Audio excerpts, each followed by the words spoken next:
ಪಡುಬಿದ್ರೆ ಬಿಲ್ಲವ ಸಮಾಜ ಸೇವಾ ಸಂಘ ಅಧ್ಯಕ್ಷ ವೈ ಸುಧೀರ್ ಕುಮಾರ್ ಮುಂದಾಳತ್ವದಲ್ಲಿ ಉದ್ಯಮಿ ಗಣೇಶ್ ಗುಜರನ್ ಇವರ ನೇತೃತ್ವದಲ್ಲಿ ಸಮಸ್ತ ಬಿಲ್ಲವ ಸಮಾಜದ ವತಿಯಿಂದ ಹೊರೆಕಾಣಿಕೆ ಸಮರ್ಪಿಸಲಾಯಿತು. 22 ಲಕ್ಷ ರೂಪಾಯಿ ಮೌಲ್ಯದ 1800 ಚಿಲ್ಲಾಕ್ಕಿಯನ್ನು ಪಡುಬಿದ್ರೆ ಮಾಲಿಂಗೇಶ್ವರ ದೇವಳದಲ್ಲಿ ನಡೆಯುತ್ತಿರುವ ಬ್ರಹ್ಮಕಲಶೋತ್ಸವಕ್ಕೆ ಹೊರೆಕಾಣಿಕೆಯಾಗಿ 5 ಲಾರಿಗಳಲ್ಲಿ ಬಹಳ ವಿಜೃಂಭಣೆಯಿಂದ ಸಮರ್ಪಿಸಲಾಯಿತು. ದೇವಳದ ವತಿಯಿಂದ ಅನುಗ್ರಹ ಪತ್ರವನ್ನು ಪುಚ್ಚೋಟು ಬೇಡೋ ಚಂದ್ರಹಾಸ್ ಎಲ್ ಶೆಟ್ಟಿ, ಶ್ರೀನಾಥ್ ಹೆಗ್ಡೆ ನಡ್ಸಾಲ್ಗುತ್ತು, ನವೀನ್ ಚಂದ್ರ ಜೆ ಶೆಟ್ಟಿ, ಸುಧಾಕರ್ ಶೆಟ್ಟಿ, ಪ್ರಕಾಶ್ ಶೆಟ್ಟಿ ಪಡುಹಿತ್ಲು ವಿತರಿಸಿದರು.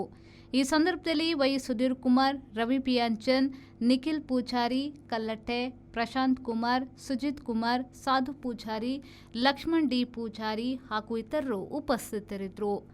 ಮಾಲಿಂಗೇಶ್ವರ ಮಹಾಗಣಪತಿ ದೇವಸ್ಥಾನದ ಬ್ರಹ್ಮ ಕಲಶದ ಪ್ರಯುಕ್ತವಾದ ಇಡೀ ಕಡ್ಡು ಜಿಲ್ಲೆಗಳ ಪೂರಾ ದೇವಸ್ಥಾನ ಬ್ರಹ್ಮ ಕಲಶ ಆಡಲ್ಲ ಪಡುಬಿದ್ರೆ ಜಿಲ್ಲೆ ಒಂದು ಬಾಕಿ ಉಳಿದು ಬಂದು ಜನಕ್ಕೆಲ್ಲ ಮನಸ್ಸಿದೆ ಭಾರಿ ದುಃಖದ ವಿಷಯ ಇತ್ತು. ಆಂಡ ಈ ವರ್ಷ ಆ ನಿರೀಕ್ಷಣೆ ಖಾಲಿ 11 ತಿಂಗಳು ಆ ಬ್ರಹ್ಮ ಕಲಶ ಆದ ಜನರಿಗೆ ಪ್ರಾರ್ಥನಾ ಅವಕಾಶ ನಂತರ ಮಾತ್ರ ಜನಕ್ಕೆಲ್ಲ ಅಂಚನೆ ಪೂರಾ ಸಮಾಜದ ಗವರ್ನರ್ ಅಂದ್ರೆ ಯುವಕ ಮಾತ್ರ ಸೇರಿದು ಈ ಬ್ರಹ್ಮ ಕಲಶದ ಕಾರ್ಯ ಕೈ ಜೋಡಿಸಿದ್ದಾರೆ.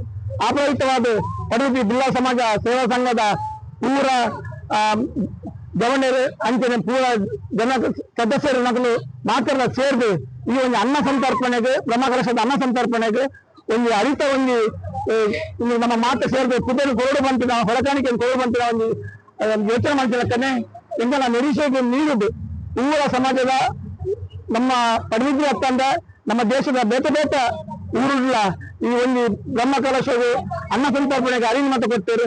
ನಿರೀಕ್ಷೆಗೆ ನೀಡಿದೆ 1,200 ಗೋಲಿಗೆ ಅರಿವು ಇಲ್ಲಿ ಹೊರಕಾಣಿಕೆ ಮೂಲಕ ನಮ್ಮ ಮೆರವಣಿಗೆ ಹೋದು ಮುಗಿಯ ನಿರ್ಮುಖ ದೇವಸ್ಥಾನಕ್ಕೆ ಅರ್ಪಣೆ ಮಾಡ್ಕೊಂಡು ಆ ಒಂದು ಕೆಲಸವು ಬಿಲ್ಲವ ಸಮಾಜದ ಮಾತ ಭಕ್ತರನ್ನ ಕೈ ಜೋಡಿಸೋದು ಅದರ ಮನಸ್ಸಿಗೆ ಮಕ್ಕಳಕ್ಕ ಮಾತ್ರ ಅನ್ನ ಸಂತರ್ಪಣೆಗೆ ಅರಿವು ಕೊಡ್ತೇವೆ. ರವಿರಾಜ್, ವಿ4 ನ್ಯೂಸ್, ಪಡುಬಿದ್ರೆ.